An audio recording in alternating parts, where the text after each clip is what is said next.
Good one. So this is how the portal looks like. So you can be able to authenticate your release, verify a release with ease. You can request for authorization code, just one click away. You can capture your claims and you can also view your payment advice and bill status. So every hospital or provider has their own dedicated provider ID. So your provider ID will be sent to you so that you can be able to log in. Every hospital also has their password, but default password for every profile is password. So for then there are two roles: there's front officer and then civilian officer role. The front officer role is like the front desk officer in hospital. You can be able to request for authorization code and be able to send authorization codes to the release of the patients. The billing officer can be able to capture the bills and send your claims to us, and can also request for authorization code and get the authorization codes approved. So the billing officer role can do both. So for the purpose of this training, I would be using the billing officer role. Then I would send you your own personalized hospital ID when it's your turn to when you need to log into the portal. So for the purpose of this training, I'll just use the provider ID one, and so just sign in.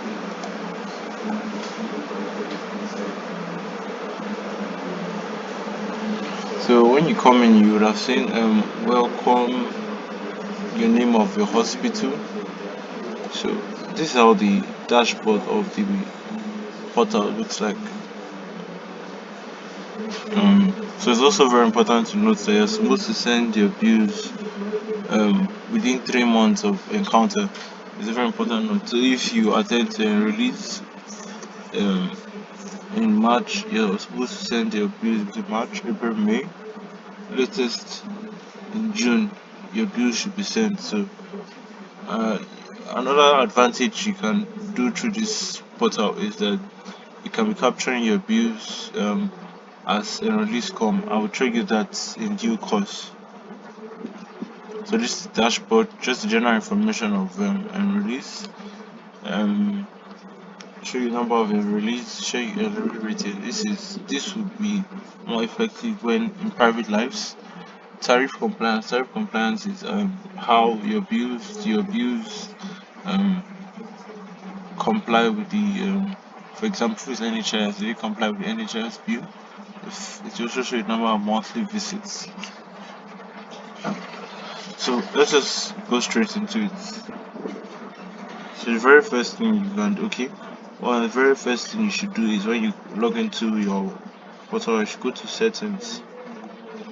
When you log into settings, you should change your password. Default password is password, and you put your own hospital personalized password here. Then write it again, then change it and confirm it. And next, you should fill in all your hospital email addresses, as many as possible, so that these email addresses would be all your payment advice, would also be where you're able to access and able to communicate with you for information and any other thing concerning your bills, concerning authorization code, and this will also be the email where your authorization code will be sent to your portal, and can also be sent to you if you feel this to the email you put for authorization codes to. Then your bills, the payment advice will be sent to the emails you put here. So you can put in as many emails as possible. Put your hospital email, as many emails that the hospital has. If your hospital just has like two, then you cannot put the same this email, like maybe like the NHS tax officer's email or the tax officer in your hospital. Then you just update your profile. So as that, okay, HMO details. So this numbers, this and this are call center numbers that you can easily reach us on with. So under notification, this is where you would actually see the authorization codes that have been the messages that have been approved or declined. So if the authorization code is declined, just come under notification, you will see it, or if it's approved when you send a request, you will see it and you will see what it's authorized for.